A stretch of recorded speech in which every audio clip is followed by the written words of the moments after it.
저는 38살 기혼 남성입니다. 2년 전 결혼을 했고요.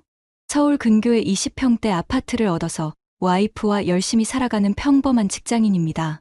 와이프는 저보다 4살 어린 34살이고요. 와이프는 작은 광고회사를 다니고 있습니다. 저나 와이프나 모두 아이를 갖고는 싶은데 문제가 있습니다. 하늘을 봐야 별을 따겠죠? 저희 부부가 아직 아이를 못 갖는 이유는 바로 하나뿐인 처제 때문인데요. 얼마 전 저는 처제에게 음흉한 생각을 품은 세상에서 가장 파렴치한 놈으로 낙인 찍혀서 이혼당하고 거의 인생이 나락으로 갈 뻔한 일까지 겪게 되었습니다. 제 황당했던 사연 한번 들어보실래요? 처제는 늦둥이 막내입니다. 아내와 9살 차이이고요. 25살이죠. 아내의 고향은 부산인데요.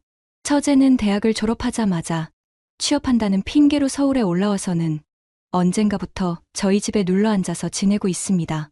20평대 아파트의 작은 방이 3개라서 처제에게 방을 하나 내주고 취업을 하고 자리를 잡을 때까지 기다려주기로 한 건데요. 이게 처음에는 가족끼리 자주 보고 서로 의지도 되고 좋은 점도 있었지만 시간이 가면서 아주 난처한 일이 많아지더군요.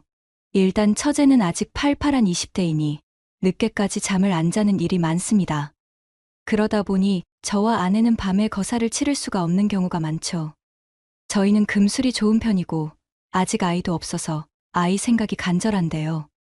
저희보다 늦게까지 깨어있고 거실을 들락날락거리는 처제가 신경 쓰여서 밤에 아무런 일도 치르지 못하고 잠들어버리는 일이 허다합니다. 어쩌다가 처제가 약속이 있어서 늦게 들어온다고 하는 날에는 허겁지겁 부부관계를 가지기도 하는데요. 한참 안방에서 아내와 둘만의 좋은 시간을 보내던 중 도어락 비밀번호를 누르고 들어오는 처제 때문에 김이 팍 새버린 이후로는 부부관계를 가지는 게 여간 불편한 게 아닙니다. 오죽하면 그날 아내가 거의 알몸으로 안방을 뛰쳐나가 처제의 등짝을 때리면서 너는 눈치라고는 없냐면서 면박을 줬지만 철없는 처제는 두 분이 하던 거 마저 하세요라는 말을 하고는 자기 방으로 도망가 버리고 말더군요. 아무튼 처제 때문에 강제로 금욕 생활 중에 있습니다. 또 불편한 점이 있습니다. 아무리 처제라지만 서로 지켜야 할 선이라는 게 있는 건데 철딱서니가 없는 처제는 집에 있을 때 옷차림이 지나칠 때가 있습니다. 가끔씩 브래지어도 안 한 채 거실 소파에서 TV를 본다거나 돌핀 팬츠 같은 짧은 바지를 입고서는 거실에 벌렁 드러누워 있기도 하는데요. 그럴 때면 저는 눈을 어디다 두어야 할지 모를 정도로 민망한 처지가 되어버리죠. 처제인이 흑심을 가지는 건 아니지만 저도 남자이다 보니 자연스레 눈이 가기도 하는데요. 그럴 때면 정말 아무런 잘못도 없이 혹여나 아내에게 오해라도 사지 않을까 싶어서 제가 먼저 안방으로 혼자 들어가 버리기도 합니다. 애교도 많고 얼굴도 예쁜 편이고 여자로 보면 괜찮은 상대인 건 맞지만 그냥 여러분에게 솔직하게 말씀드리자면 처제는 좀 해퍼 보입니다. 그래서 제가 더 난감하고요. 슬쩍 아내에게 처제가 언제쯤 독립할까 물어봐도 아내도 그저 답답하기만 한 노릇이죠.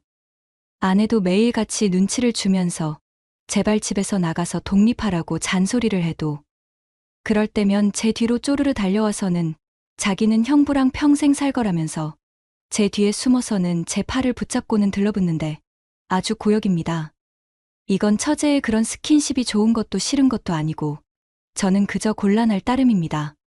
아, 사연 초반에 제가 처제에게 음흉한 생각을 품은 파렴치한이 되어서 인생이 나락으로 갈 뻔했다는 이야기를 했었죠. 이제 그 이야기를 본격적으로 해드려 볼까 합니다. 얼마 전 아내가 회사 일로 야근을 한 일이 있었는데요. 아내는 간혹 광고 마감 기한이 급한 일이 생기면 야근도 하고 이따금씩 밤을 새다시피 하고 들어올 때가 있습니다. 그날도 아내가 그렇게 늦게 들어온다고 이야기를 하고 출근한 날이었죠. 당연히 저는 처제와 둘이 있게 되었는데요. 처제가 언니도 없으니 둘이서 치킨에 맥주 어떠냐면서 초저녁부터 치킨을 사달라면서 조르더군요.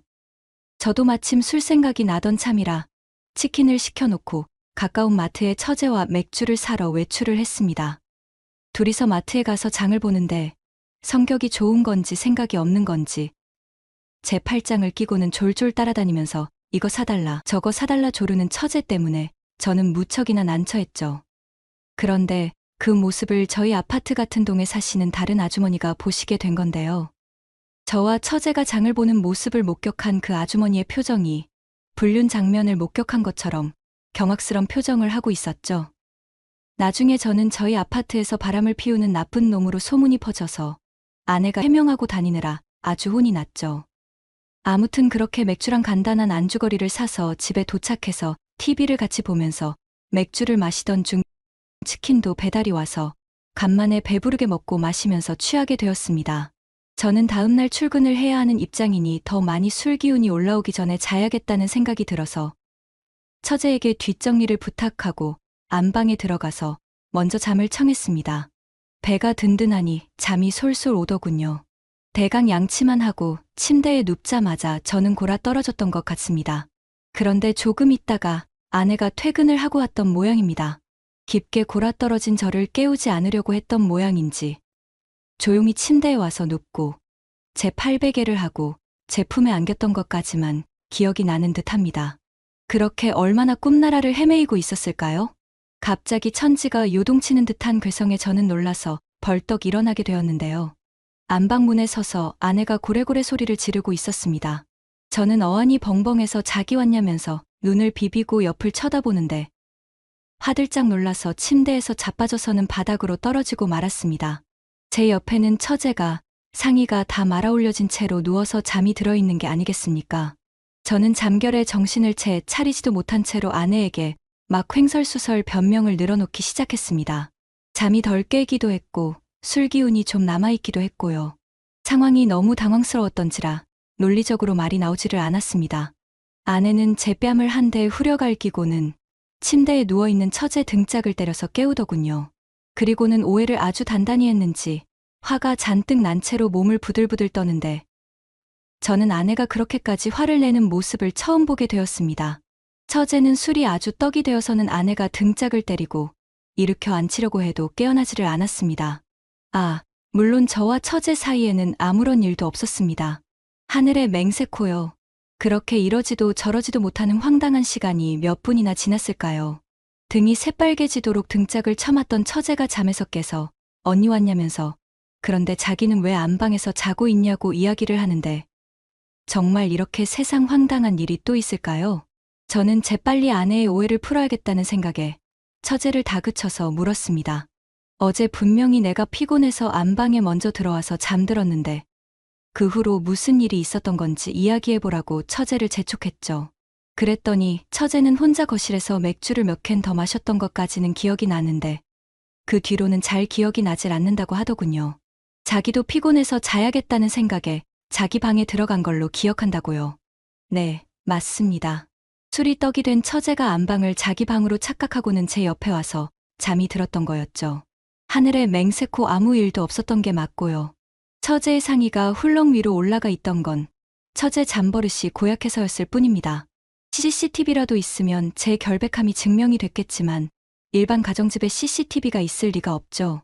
그래서 답답해하던 찰나 아내도 차츰 흥분을 가라앉히고 곰곰이 생각해보더니 아무래도 이 모든 상황은 술이 떡이 됐었던 처제의 실수로 일어난 해프닝이라고 판단을 했던 모양입니다. 잠시 후에 저에게 뺨을 때렸던 일이 미안하다면서 사과를 하더군요. 저도 반대 상황이었다면 오해를 했을 거라면서 좋게 좋게 넘어갔죠.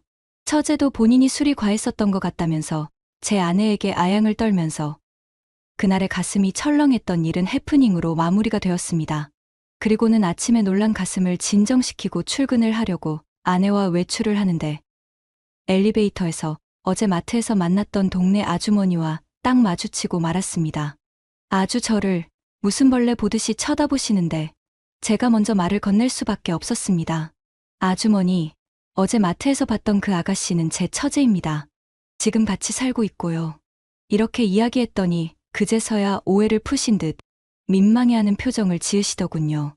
이렇게 정말 찬란한 해프닝은 어찌저찌 마무리가 되었습니다. 물론 그 아주머니가 입이 좀 가벼우셨나 봅니다. 하룻밤 사이에 여러 동네 아주머니들에게 이야기를 다 하셨는지 저는 동네에서 바람을 피우는 나쁜 놈으로 소문이 쫙 퍼져 있더군요. 그 소문은 다 해명을 할 수가 없어서 오해를 하도록 그냥 두고 지내고 있습니다. 처제는 어떻게 되었냐고요?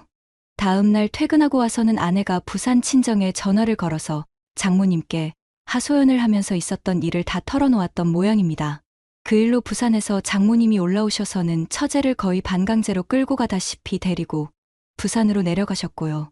저와 아내는 그 뒤로 아주 달콤한 제2의 신혼을 맞이할 수 있게 되었습니다.